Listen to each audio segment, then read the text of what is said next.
For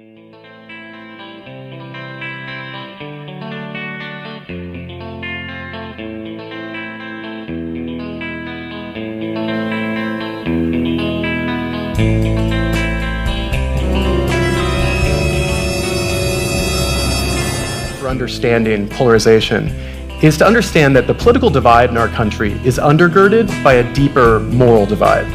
So, the three main causes of polarization: ignorance, lack of respect, and lack of empathy. A majority of Americans reside in two value systems: conservatives and liberals. On one hand, you have the conservatives. They possess values of patriotism, respect for authority, and purity. On the other hand, you have liberals. They possess values of equality, care, and protection.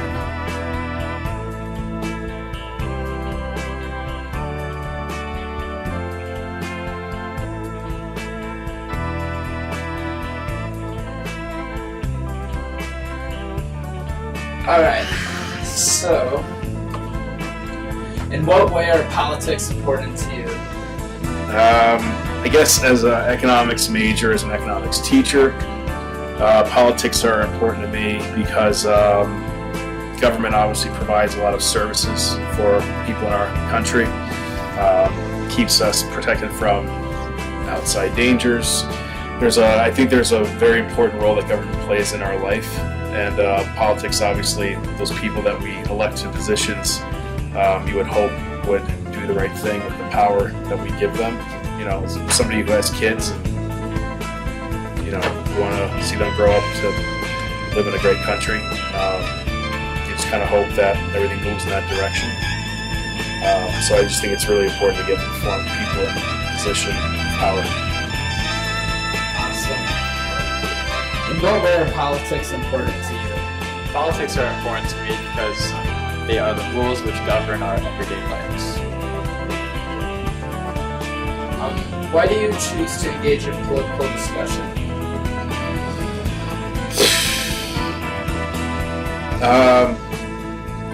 Sometimes I'm curious to hear what other people think, whether if it's an opposing view. I'm interested to hear what their perspective is to gain insight, to get an understanding, because maybe it's something I haven't thought of before, and it feels good to have other people who have similar views.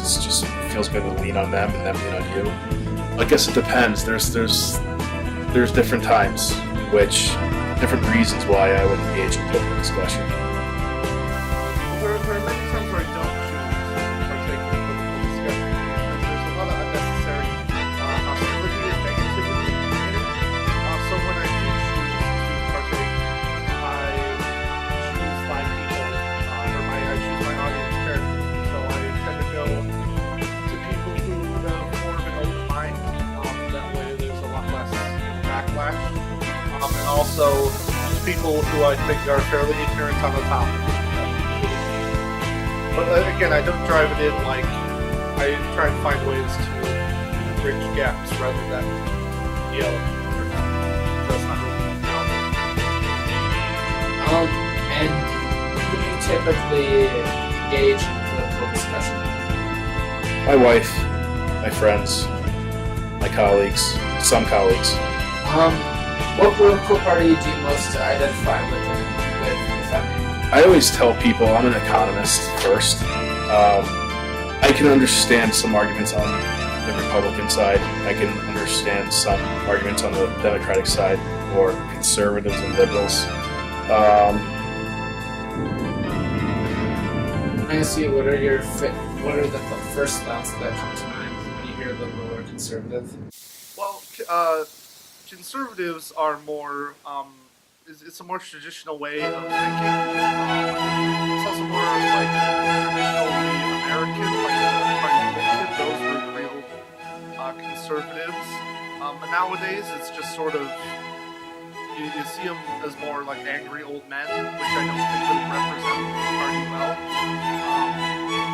And then there's liberals, which nowadays are seen as like young people who aren't really so educated.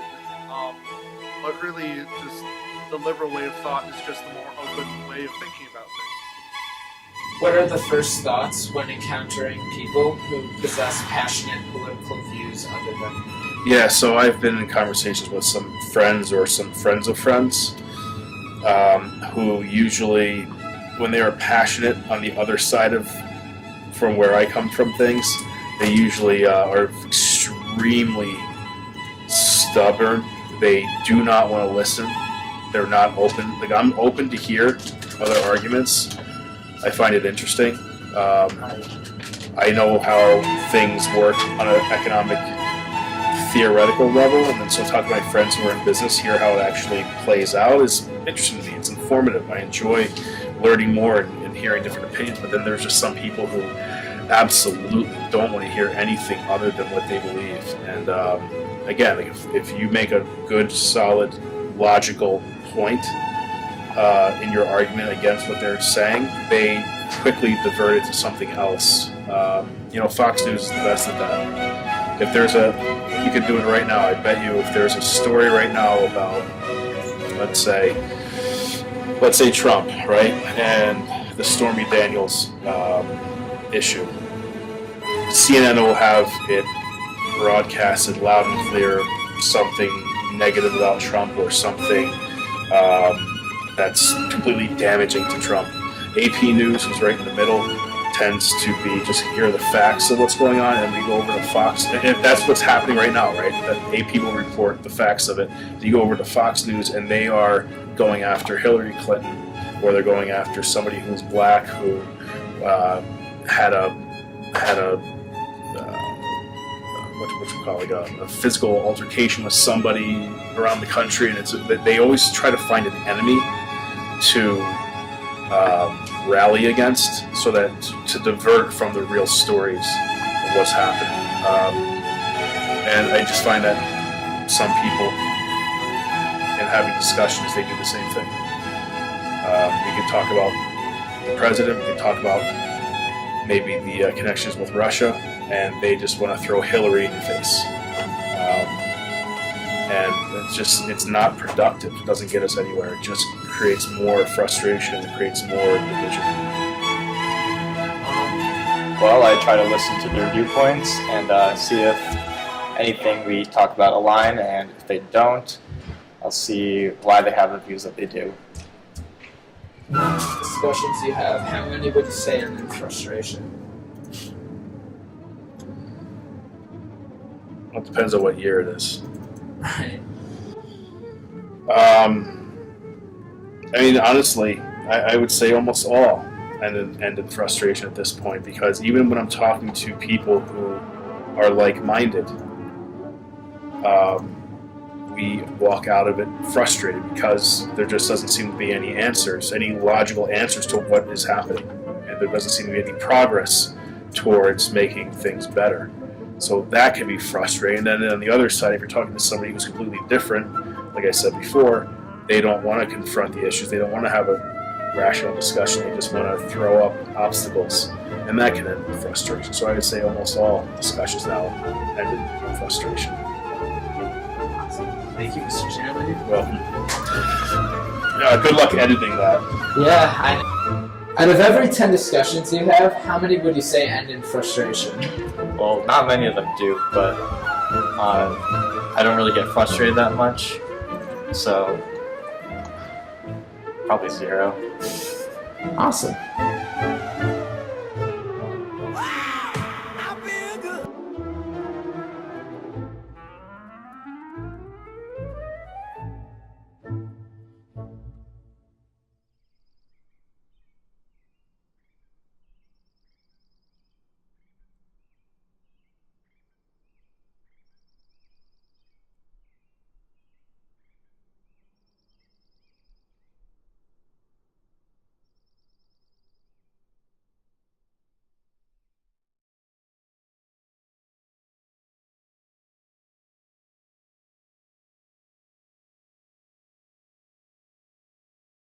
Having empathy does not mean you approve of your opposer's decision or philosophy.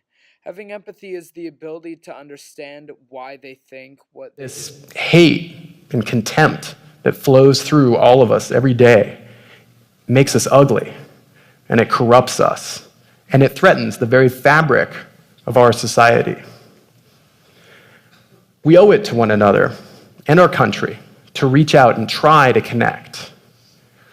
We can't afford to hate them any longer, and we can't afford to let them hate us either. Empathy and respect. Empathy and respect. If you think about it, it's the very least that we owe our fellow citizens.